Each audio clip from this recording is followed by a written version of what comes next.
Good evening and salutations, my GH fans. So let's talk about Liz for a minute. So she lies to Finn and saying that she's going to be hanging out on Spoon Island, because it's going to be a lot more safer there. But, she has something to do before, she goes. So she winds up meeting up with the media. And she starts to get into her trance and everything like that as far as trying to find out, if there's any sorts of, evil spirits in the house. And, well, she says that there is. Now, the description that she's giving the spirit, Liz is not there thinking that it's Franco. Born out of trauma, this, that, and the third, finally finding a family. But, my whole thing is like, how old is that house? How many people actually lived there before, um, Liz and everything like that? Anyway, Liz is not to jump into the conclusion that it's Franco. Um, I think she was not there just describing initials or whatever, and so she just kind of took that. So I guess I mean, nothing's final yet, but it seems like they're taking the supernatural approach. Now,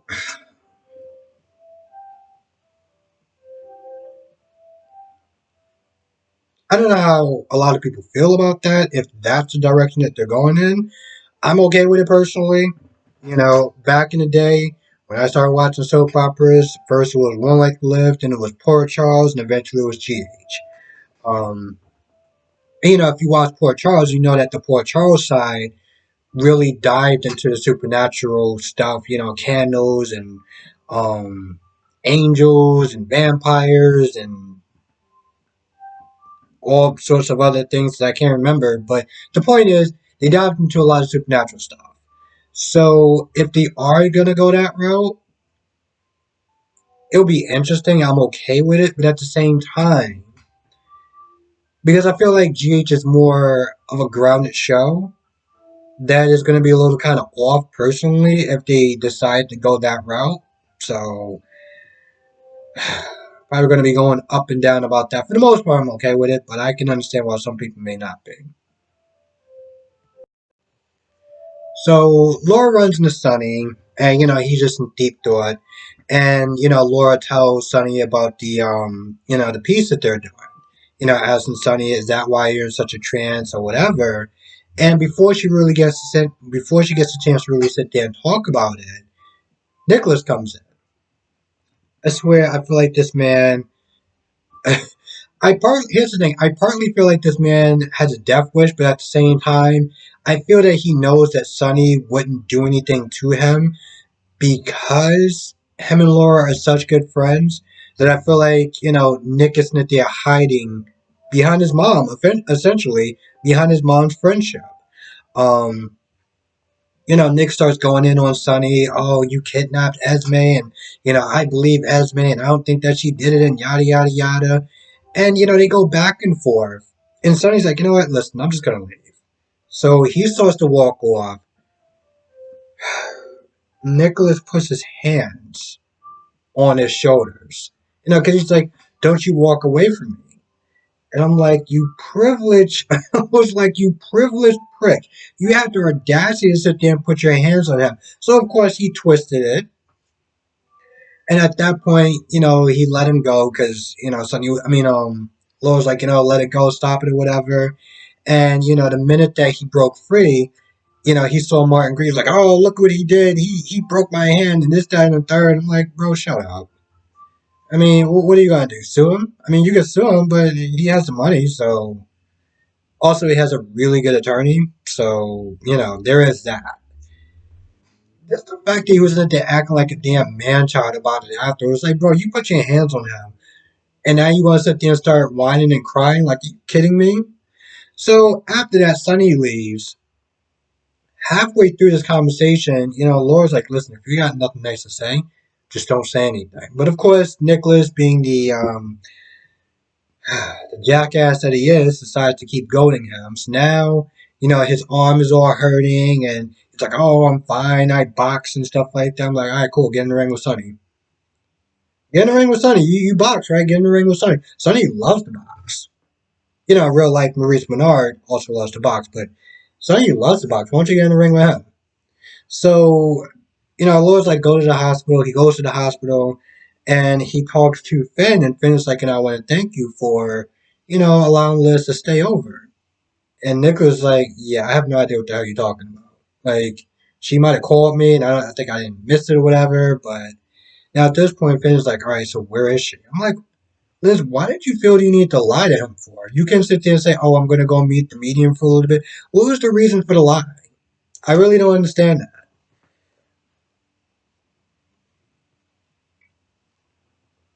I mean, hell, even if they were going back to her house, she has somebody else with her.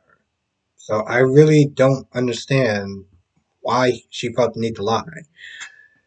So, Esme and Spencer. So, Esme starts talking about the letter, and, because at first she was like, she didn't keep in contact with Maggie.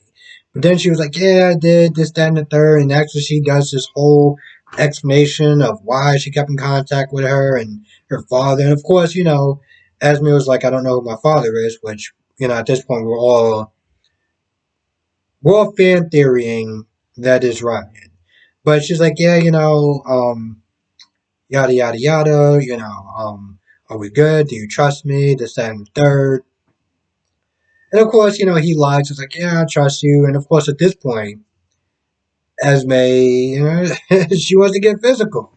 She wants to get physical, and she starts kissing him, and he stops it. She's like, what's going on? And Spencer's like, listen, if we gotta sit there and build this whole trust thing again, we gotta do it right, and no more secrets, this, that, and the third, and I have something planned for you, and it's gonna be great. And when he leaves the room, she just has that look in her face, like, yeah. And she says something. I don't exactly remember what she said, but the way she said it was like she just didn't trust Spencer. I mean, how many times you want to sit there and I was going to sit there and try to find some sort of clever way of saying sex, but how many times are you going to sit there and turn this girl down before she's just like, all right, bro, what's good?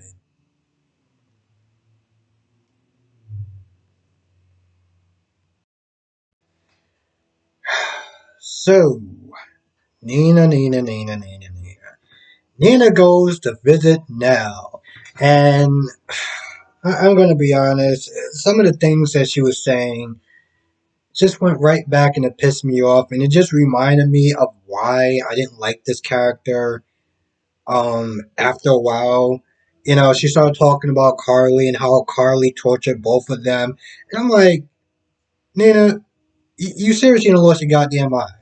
How in the hell could you actually sit there and say that Carly tortured Nell? Like, and of course, when Michael came in, Michael was like, there you go again, rewriting history. This is one essential problem with Nina. Nina tends to play victim and Nina tends to rewrite history. And it's something where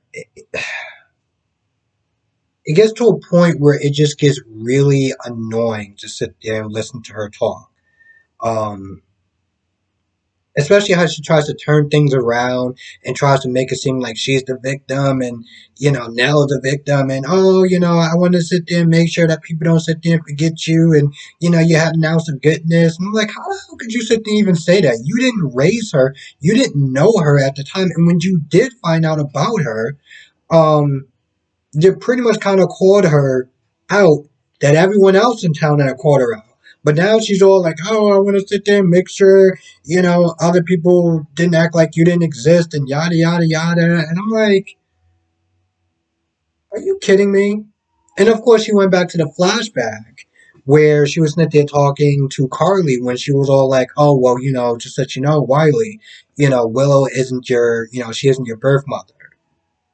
And of course, then she's sitting there trying to explain it like she's all apologetic and everything like that. I'm like, boo, there was no reason whatsoever for her to do that. Now, of course, she says she got that out of a pamphlet, but I'm like, You could have used a little bit of common sense.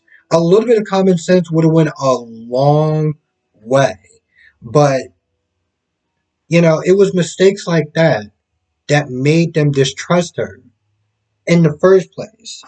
Um, Now, granted, even with all that being said, even with all those F ups, and she did a lot of F ups, at the end of the day,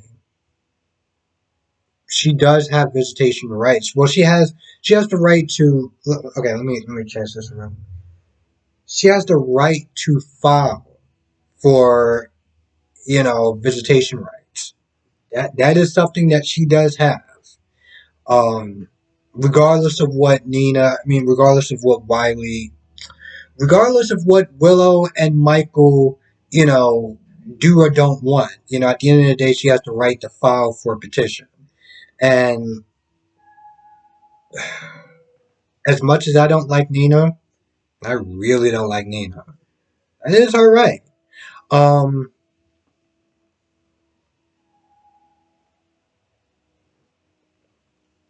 so she's just going on and on and on with Nell, and after a while, I'm just like, yep, yep, she's still going. Now, Michael and Willow, they get down there because they want to go see Willow's deceased son. So they're walking, through the gravesite or whatever, and they run into Nina, and Nina. The first thing that comes out of her mouth is, "Well, what are you doing here, sweetheart? You do realize that there are other graves that are in the cemetery besides yours, like for your daughter, right? Like you do realize that, right?" And I get it. She was coming from a place of anger, but if she would have stopped for 2 seconds and kind of realized that, you know, it's not just Nell that's actually there. Um, and of course, by the way, I felt like, Nina had Nell specifically buried there just to spite one over, Carly and Sonny. Well, specifically Carly, which was just like, wow, bro, really? Um, they get into it back and forth, the usual. Willow's not there screaming at Nina, Nina's not there screaming at Willow, and they're going back and forth. Sonny gets there. I don't know what the hell he was actually doing there, but he gets there. Now at this point, Michael's like, "Yo, listen, why don't you call her out for her behavior and the way that she's not there acting?" Now Nina did sit there and apologize. She was like, "I am sorry for some of the things I said in the way I did say it because, um, given Harmony's death and what she's going through, she's like, listen, the custody stuff aside, I am genuinely sorry for what you're going through." But it was the way that Michael was like, "Yo, listen, check her," and I'm like, "Yo, Sonny's manhood has already been tested once, and yeah, he's just done with it. He's just done with people snitching, especially less than 24 hours, having his own son practically challenge him." So Sonny was like, "Listen, at the end of the day, I'm the parent. You're the child. Like, you don't tell me what to do." I mean, hell, he doesn't even let grown ass adults tell him what to do. Do you honestly think he's going to sit there and start with Michael? So more or less, Michael brings up something with Nina, and um, Sonny's like, "Well, at least she had the grace to sit there and apologize," or something like that. So they go back and forth. It doesn't get anywhere because Michael looks at this whole thing like, "You're not supporting us," even though Sonny said that when it comes towards the trial, I will. I'll back you. So they get into an argument, and then Michael and Willow leave, and Nina's like, "Listen, until when the whole trial's going to be starting, so why don't we just sit there and keep our distance until then?" And Sonny's just like, "Oh, save me a dance," and so they kind of part ways. Now Drew sees Carly with the cop, and so they walk outside, and Drew's like, "Yo, the hell are you doing at this point?" And at first, Carly doesn't want to sit there and say, she's like, "Yo, listen, it's better if you don't know. Because, if you were Jason, I'll sit there and talk to Jason. Jason would do this, and Jason would do that." And, I'm just like, you can't, like, I get what Jason would do, but you're talking to Drew. And I don't know, maybe it's just me, but I feel like that was a little, I feel like maybe there's a small part of that just felt insulting, you know? Oh, if I was sitting there talking to my best friend, yada, yada, yada. I'm like, yeah, I get that, but you don't think that Drew isn't in some way feeling a bit of, survival remorse, you know? But anyway, Drew's like, listen, I'm not Jason, but I will sit there and help you out any way I can. So they go back and forth, and eventually Carly does tell Drew that, Nina is Willow's mother. And he's going to sit there and get, she's going to get the test done. So yeah, Carly's like, she wants to sit there and get the test done. But Drew's like, there's a problem with that. Well, at first, Drew's like, why don't you sit there and tell her? And, Carly was like, listen, I don't know for sure. I don't know if Harmony's sitting there telling the truth or not. I don't want to sit there and drop that bombshell on her if it's not true. But at some point, she kind of realized that she needs a compare. She needs to sit there and compare it with Willow. And since Drew actually lives there, Carly was like, "Yo, listen, why don't you help me out?" So they get to the house, and Drew's like, "All right, listen, just do what you gotta do. Hurry up." Carly comes down, I guess, with the toothbrush or whatever. Now at this point, Michael and Willow walk in, and Michael's like, what are you doing?" Now I'm not gonna lie. When they walked in, I thought that they were gonna sit there and kiss. To sit there and throw them off or whatever. I felt like that probably would have been the best play, other than them just kind of standing there like, oh, what are you two doing here? Like, what the hell are you doing in here?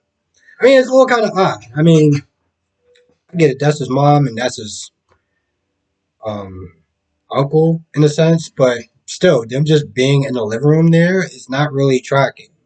So I'm wondering what kind of lie that Carly's gonna sit there and make up, what kind of, and just how much is Drew gonna sit there and support that?